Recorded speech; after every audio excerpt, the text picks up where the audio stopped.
અમેરિકાએ કઈ એવી સિસ્ટમ ડેવલપ કરી જેના લીધે દિવસે ને દિવસે ફાઇનાન્શિયલી મજબૂત બનતા ગયા? કોઈક એવી સિક્રેટ ડીલ કે જે પબ્લિકલી ક્યારે અનાઉન્સ થઈ જ નથી? શું આ એ જ સમય છે કે જે 1973ની વર્લ્ડ ઓઇલ શોકિંગ સિચ્યુએશન ફરીથી રિપીટ થવાની છે? આજે આપણે એવા ઘણા બધા સેન્સિટિવ અને યુઝફુલ ટોપિક ઉપર વાત કરશી કે જેના લીધે પેટ્રો ડોલર, આ વર્ડ તમે ઘણી વખત સાંભળ્યો હશે, એ આખો વર્ડ શું છે અને આખો ગેમ પ્લાન ડેવલપ કેવી રીતે થયો એના ઉપર વાત કરી. છેલ્લા ઘણા બધા સમયથી પેટ્રો ડોલર આવો વર્ડ તમે સાંભળ્યો હશે. જ્યારે કોઈ પણ દેશને ઓઇલની જરૂર છે, ઇન્ડિયા, ચાઇના, જર્મની, જાપાન, કોઈ પણ દેશને ઓઇલ જોઈએ એટલે દેશને સાઉદી અરેબિયા પાસે જવું પડે છે.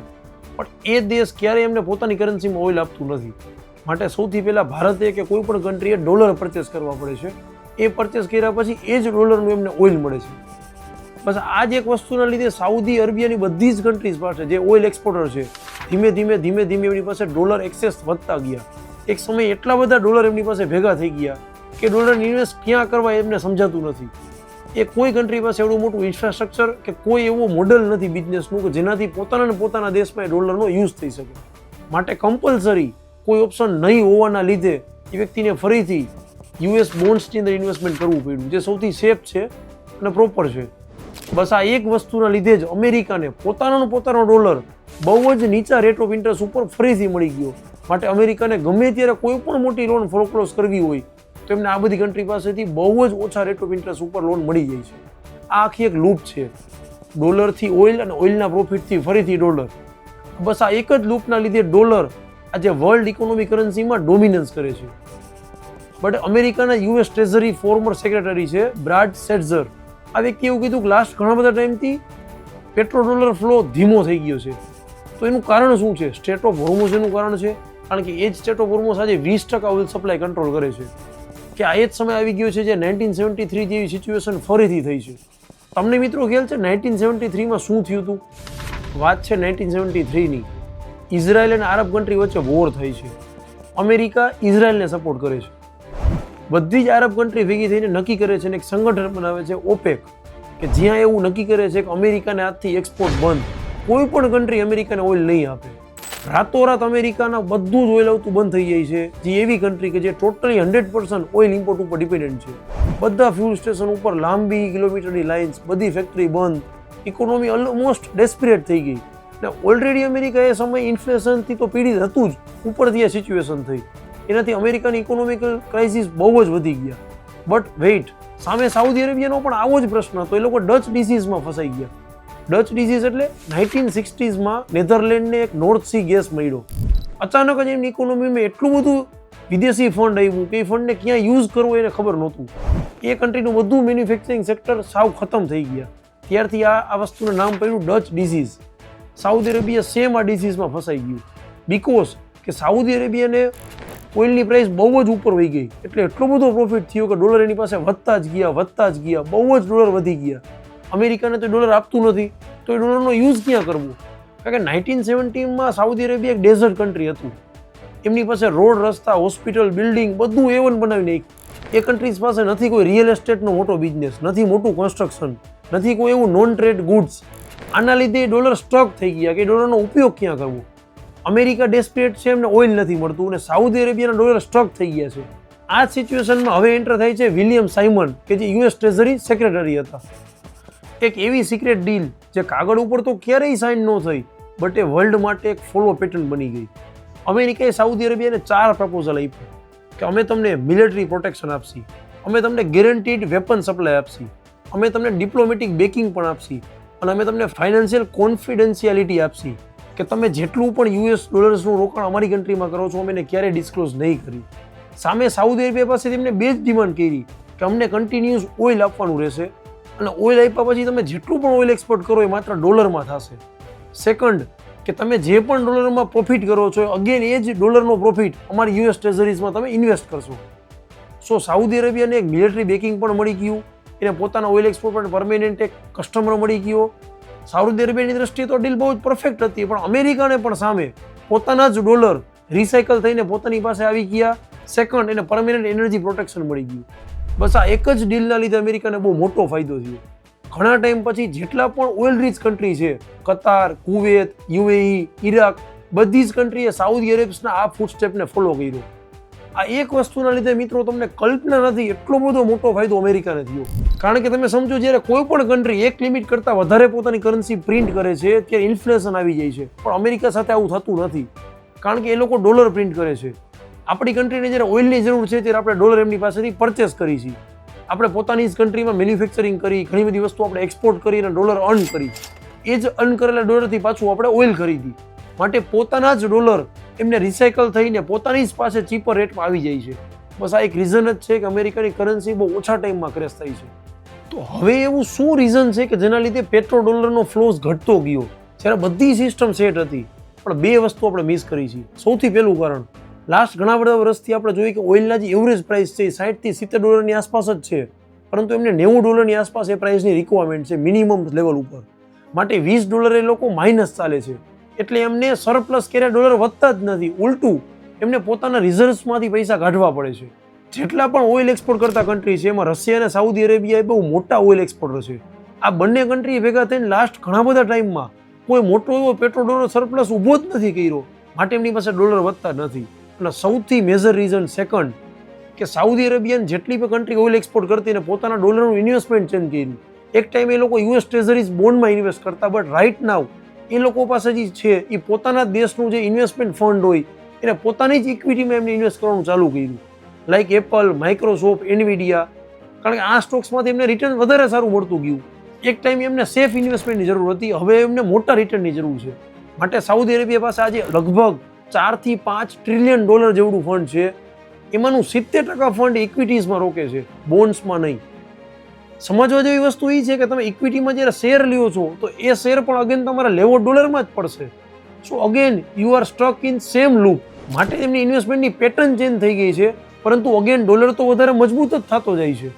આ બધી વસ્તુ થયા પછી પણ હજી પણ ડોલરનું કેમ ડોમિનન્સ આવડું વધારે છે, એનું સૌથી મોટું રીઝન જે આપણે ધ્યાનમાં નથી આવતું કે આ જ ડોલરનો પાવર ઓઇલ એક્સપોર્ટથી મેન્યુફેક્ચરિંગ એક્સપોર્ટ તરફ શિફ્ટ થઈ ગયો. જેટલી પણ ઈસ્ટ એશિયાના દેશો છે, Taiwan, Japan, China, south Korea, આ બધા જ દેશો huge amount of goods export કરે છે અમેરિકા. ક્લોથ્સ, કાર, ઇલેક્ટ્રોનિક્સ, આવી તો ઘણી બધી વસ્તુ. એકલું ચાઇના જ $1 trillion of goods America export કરે છે અને ડોલર કમાય છે. આ બધી જ કંપની જ્યારે ડોલર કમાય છે, અગેન એ જ ડોલરનું ઇન્વેસ્ટમેન્ટ એ કરે છે યુએસ ટ્રેઝરીઝ બોન્ડની અંદર. ફરીથી યુએસ પાસે એ ડોલર આવવાના સ્ટાર્ટ થઈ ગયા. ઓઇલ એક્સપોર્ટથી ડોલર વીક પડ્યું, પણ મેન્યુફેક્ચરિંગ એક્સપોર્ટથી પાછું ડોલર પાવરફુલ થઈ ગયું, એની સ્ટ્રેન્થ ડબલ થઈ ગઈ. આજે પણ વર્લ્ડના જેટલા પણ ફોરેક્સ ટ્રાન્ઝેક્શન્સ થાય છે એમાં ડોલરનો રોલ 88% છે. અને હવે વાત કરીએ આજની સિચ્યુએશનની, સ્ટેટ ઓફ હોર્મોઝ. ઘણા બધા મિત્રોને સ્ટેટ ઓફ હોર્મોઝ પણ ખબર નહીં હોય. જો એની તમારે સાવ સિમ્પલ ભાષામાં સમજ જોતી હોય તો અમારી ચેનલને તમે રેફર કરો. આજે પણ એક એવો પાર્ટ છે કે જ્યાં વર્લ્ડના 20% ઓઇલ સપ્લાય માત્ર એક સિંગલ ચેક પોઈન્ટથી થાય છે. હવે તમે સમજો કે જ્યારે ચેક પોઈન્ટ બંધ છે ડ્યુ ટુ વોર સિચ્યુએશન, ઓઇલના પ્રાઇસીસ ફરીથી સ્પાઇક થયા અને એના વસ્તુના લીધે ફરીથી સાઉથ કન્ટ્રીઝ પાસેથી બહુ જ હ્યુજ અમાઉન્ટ ઓફ ડોલર આવ્યા. Again same situation of 1973. This is the classic example of Dutch disease. But આ કેસ આખો ડિફરન્સ છે 1973 કરતાં. આ બધી જ વસ્તુ જોતા આપણે એની પ્રશ્ન થાય કે કોણ જીતું અને કોણ હાર્યું. જ્યારે આપણે ગલ્ફ કન્ટ્રીઝની વાત કરી, ઈરાક, ઈરાન, કુવેત અને કતાર, આ બધી જ કન્ટ્રીનું જે ઓઇલ સપ્લાયનો રૂટ છે એ હોર્મુઝ થઈ જાય છે. અત્યારે હોર્મુઝ સ્ટક છે, માટે ઓઇલના આટલા બધા પ્રાઇસ વધી ગયા છતાં એ લોકો બેનિફિટ એનો ના લઈ શક્યા. સાઉદી અરેબિયાનો થોડો કેસ અલગ છે, કારણ કે એ લોકો પાસે એક અલ્ટરનેટ રૂટ અવેલેબલ છે રેડ સી સુધી સપ્લાય કરવા through east west pipeline. But Saudi Arabia જ્યારે ડોલર કમાય છે પણ એના માટે પણ એક હર્ડલ્સ છે. 2030ના લઈને સાઉદી અરેબિયાના ઘણા બધા મોટા પ્રોજેક્ટ ચાલી રહ્યા છે, like Neom project, Red Sea project. તો એને ઘણો મોટો હિસ્સો પોતાનો આ પ્રોજેક્ટ્સમાં પૈસા અત્યારે લગાડવા પડે છે. હકીકતમાં જોઈએ તો વિનર કોણ છે? રશિયા, કઝાકિસ્તાન, અઝરબૈજાન અને નોર્વે. આ 4 એવી કન્ટ્રી છે જે કમ્પ્લીટલી હોર્મુઝથી કંઈ અફેક્ટ નથી થતી, કારણ કે આ ચારેય કન્ટ્રી પાસે અલ્ટરનેટ રૂલ છે ઓઇલ એક્સપોર્ટ કરવા માટે. રશિયા સપ્લાય કરે છે બ્લેક સી, બાલ્ટિક અને Arctic routes through. Kazakhstan Caspian pipeline through કરે છે. અઝરબૈજાન છે બીટીસી પાઇપલાઇનથી ટર્કી સુધીનો રૂટ યુઝ કરે છે. અને અગેન નોર્વે છે એ નોર્થ સીનો ઉપયોગ કરે છે. મતલબ આ ચારેય વ્યક્તિને ક્યાંય પણ હોર્મુઝની ઇફેક્ટ નથી. બટ આ લોકો પણ એકચ્યુઅલ વિનર નથી, બીકોઝ કે જ્યાં ચારેય કન્ટ્રી ડોલર કમાશે તો ડોલર સ્પેન્ડ ક્યાં કરશે? બીકોઝ રશિયા ઉપર 2022થી સેન્કશન છે, એ યુએસ ટ્રેઝરીઝમાં ઇન્વેસ્ટમેન્ટ ના કરી શકે. અઝરબાઈજાન અને કઝાકિસ્તાન ગ્લોબલ ફાઇનાન્શિયલ માર્કેટમાં એટલા બધા એક્ટિવ નથી. ફોર્થ નોર્વે પાસે પોતાનું જ ગવર્મેન્ટ પેન્શનનું એવડું મોટું ફંડિંગ છે કે જે બધું ઇન્વેસ્ટમેન્ટ ઇક્વિટીમાં જ કરે છે. સૌથી મેજર પોઈન્ટ જાપાન અને સાઉથ કોરિયા, કે જે લોકો આજે ટોટલી ઓઇલ ઇમ્પોર્ટ ઉપર ડિપેન્ડ છે, એ લોકોએ પોતાનું ઓઇલ મેળવવા માટે huge amount of dollar spend કરવા પડશે, જેનો અમેરિકાને ફાયદો થશે. હવે વાત કરીએ આપણી ઇન્ડિયાની. ઇન્ડિયા છે એ થર્ડ લાર્જેસ્ટ ઓઇલ ઇમ્પોર્ટર છે. ઇન્ડિયાને ગમે તે રીતે ઓઇલની જરૂર છે જ. આપણે રશિયાની પણ હેલ્પ લઈ શકીએ છીએ. કોવિડ પછી રશિયા સાથે આપણે 2022માં એવી પણ ડીલ કરેલી, INR એટલે કે ઇન્ડિયન રૂપીઝમાં રશિયા આપણને ઓઇલ આપે. રશિયાએ થોડી ડીલ પણ આપણી સાથે કરી, બટ એના માટે સૌથી મોટો પ્રોબ્લેમ એ છે કે એ INRને ગ્લોબલી સ્પેન્ડ ક્યાં કરે, બિકોઝ હજી આપણો ઇન્ડિયન રૂપીઝ એટલો ગ્લોબલી યુઝફુલ નથી. રશિયા આપણા સાથે કમ્ફર્ટેબલ છે UAE દિરામ અને ચાઇનીઝ યુઆન માટે. એ અગેન આપણે ઊભા કઈ રીતે કરી શકીએ. Second big problem for us કે આજે RBI કન્ટિન્યુઅસ ઇન્ડિયન રૂપીઝની સ્ટ્રેન્થ બની રહી એટલા માટે ડોલરને સેલ કરે છે. સો આ બે મેજર રીઝનના કારણે આજે ઇન્ડિયા એનર્જી ક્રાઇસિસ ફીલ કરી રહી છે. LPGના ભાવ આપણે જોઈએ જ છીએ, અને હોર્મુઝ રૂટ ઇફેક્ટ થવાના કારણે આપણા પેટ્રોલિયમના ગમે ત્યારે પ્રાઇસ પ્લસ થઈ શકે છે. તમે સિમ્પલ એક વસ્તુ વિચારો કે 1973માં જ્યારે વસ્તુ ચાલુ થઈ ત્યારે પણ એ મજબૂરી હતી, કમ્પલસરી હતું, બિકોઝ કે સાઉદી અરેબિયાને જો ઓઇલ વેચવું હોય તો ડોલરમાં જ વેચવું પડે, અને એ જ કમાયેલા ડોલર ફરીથી US ટ્રેઝરીઝમાં પાર્ક કરવા પડે. આ એક ટાઈમે ન ખબર પડતા બની ગયેલી સિસ્ટમ છે. રાઇટ નાઉ સિચ્યુએશન શું છે કે આજે તમે સિમ્પલ વિચારો, $35 ટ્રિલિયન ઓફશોર હોલ્ડિંગ્સ છે. અમેરિકાની બહાર $35 ટ્રિલિયન ઇન્વેસ્ટમેન્ટ પડેલું છે. સેકન્ડ કે વર્લ્ડના જેટલા પણ ગ્લોબલ જાયન્ટ્સ છે, ઇન્વેસ્ટર છે, like JP Morgan, BlackRock, Goldman Sachs, આ બધા લોકો ડોલર યુઝ કરે છે. વર્લ્ડની giant tech company Amazon, Apple, Nvidia, Microsoft, આ બધી કંપની US ડોલર યુઝ કરે છે. જેટલું પણ લીગલ અને ઇન્સ્ટિટ્યુશનલ ફ્રેમવર્ક છે એ પણ ડોલર જ યુઝ કરે છે વર્લ્ડ વાઇડ. સો આજનો એ ટાઈમ છે કે જ્યાં ગલ્ફ કન્ટ્રીને કે સાઉદી અરેબિયાને ડોલર હોલ્ડ કરવા માટે કોઈ પ્રેશર નથી, પણ એ લોકો બાય ચોઇસ ડોલરને હોલ્ડ કરે છે, બિકોઝ કે ડોલર છે એ સૌથી સેફ છે, સારું રિટર્ન આપે છે, લિક્વિડિટી છે, અને વર્લ્ડ વાઇડ ગ્લોબલી યુઝ થાય છે. અને સૌથી બિગેસ્ટ ક્વેશ્ચન જે તમને પણ થતો હશે કે આ ડોલરનો ડોમિનન્સ ક્યાં સુધી? પેટ્રો ડોલર્સનું અસ્તિત્વ આજે ધીમે ધીમે ઘટતું જાય છે, બટ ડોલર ડોમિનન્સ હજી નહીં ઘટે. એના 4 રીઝન છે. સૌથી પહેલું મેન્યુફેક્ચરિંગ ડોલર, કે જેટલા પણ ચાઇના અને ઈસ્ટ એશિયસ કન્ટ્રીઝ છે કે જે પણ પ્રોડક્ટ્સ આપણે બનાવી છીએ એ જ્યારે આપણે એક્સપોર્ટ કરી છીએ, ડોલર આપણી પાસે આવવાનો જ છે અને સરપ્લસ રહેવાનો જ છે.